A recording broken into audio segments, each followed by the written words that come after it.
last fall. Thank you, thank you, thank you. It's with profound gratitude that I stand before you today at the moment of this historic election. Because only in Canada could the story that Anna and I bring to the stage be possible. Adopted son of school teachers and a Venezuelan refugee, stand on this stage in front of our proud country, offering ourselves up to serve for the future, after millions of people have shown up and marked their X, spoken their voice, and exercised their democratic rights. We could not be more proud, we could not be more grateful for the opportunity the Canadians have given us.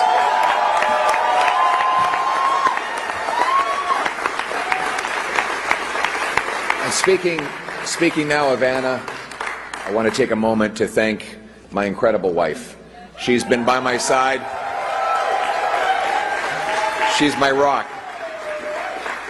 I love and cherish you and our little ones more than you'll ever know, and I could not have done any of this without you. Thank you so much. I love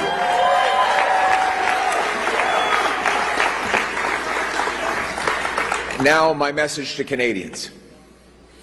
The promise that was made to me and to all of you is that anybody from anywhere could achieve anything, that through hard work you could get a great life, you could have a nice affordable home on a safe street. My purpose in politics is and will continue to be to restore that promise.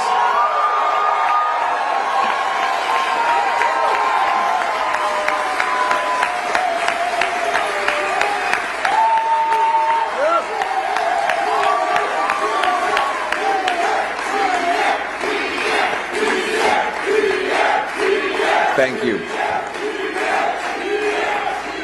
To the candidates who ran under our banner as Conservatives, to the volunteers who knocked on the doors, made phone calls, put up lawn signs, rallied at our events, donated their hard-earned money to our cause, I thank you from the bottom of my heart.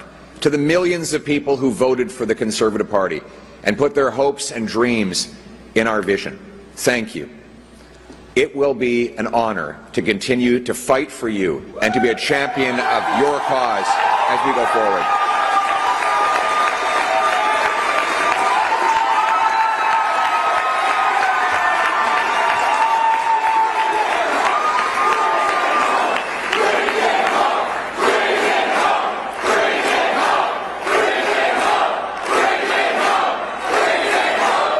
Ça serait un grand honneur de continuer de me battre pour vous, parce que j'ai un honneur d'être votre voix, c'est un honneur de me battre pour les valeurs conservatrices pour lesquelles vous avez voté, et surtout, ça va être un honneur de continuer d'avancer la promesse du Canada, que chacun ici au Canada qui travaille fort pour avoir une belle vie et une belle maison abordable dans une communauté sécuritaire, c'est ça notre vision et on va le ramener chez nous. Merci beaucoup.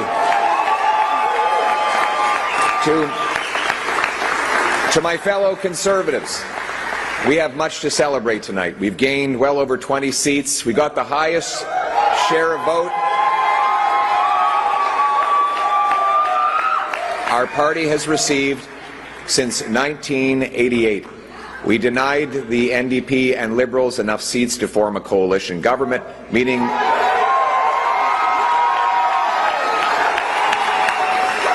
and we did all of this in a very difficult environment.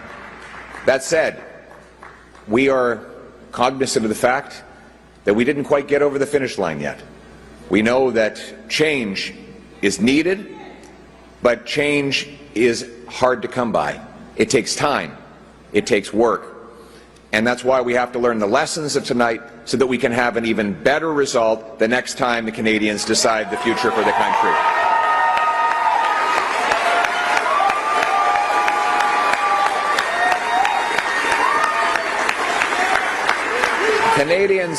Canadians have opted for a razor-thin minority government, a virtual tie in the vote count. So I would like to congratulate Prime Minister Carney on leading this minority government. we'll have plenty of opportunity to debate and disagree, but tonight we come together as Canadians. We will do our job. Yes, we will do our job to hold the government to account. But first, we congratulate people from all political backgrounds on participating in the democratic process. And as I said, while we will do our constitutional duty of holding government to account and proposing better alternatives, we will always put Canada first as we stare down tariffs and other irresponsible threats from President Trump. Conservatives will work with the Prime Minister and all parties with the common goal of defending Canada's interests and getting a new trade deal that puts these tariffs behind us while protecting our sovereignty and the Canadian people.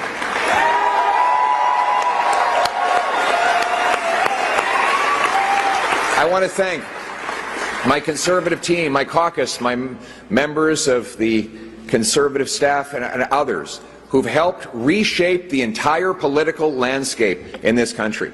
Conservatives have achieved major breakthroughs tonight. We brought in record support from blue-collar and unionized workers, youth, new Canadians.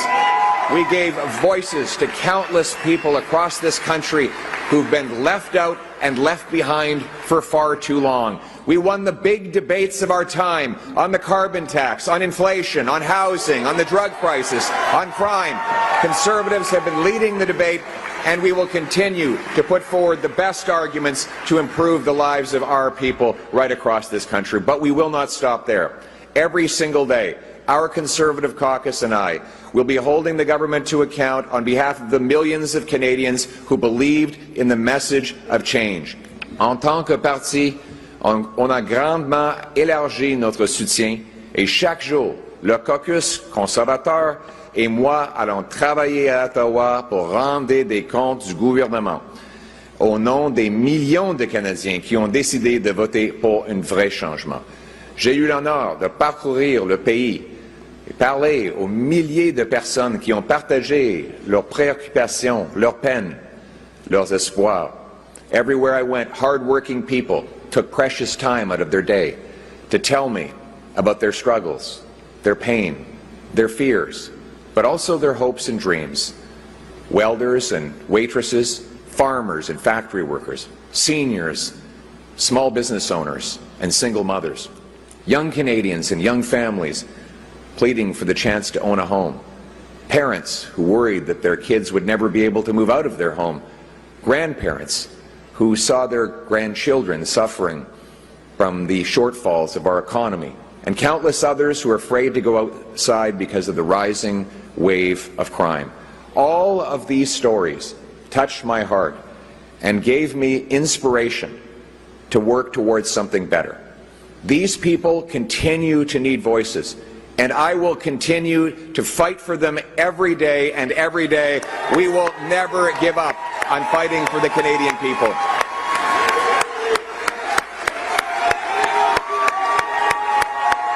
Thank you.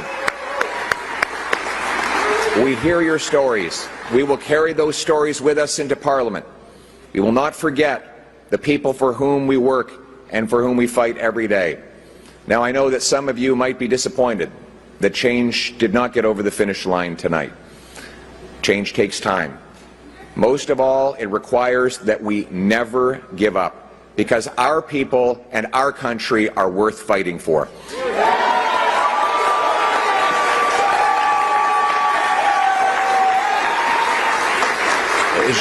Je vous ai entendu et j'ai apporté vos histoires avec moi tout au long de cette campagne. Et vos histoires vont rester avec moi lorsque je me bats avec mon équipe conservatrice pour vous défendre et pour avancer vos intérêts.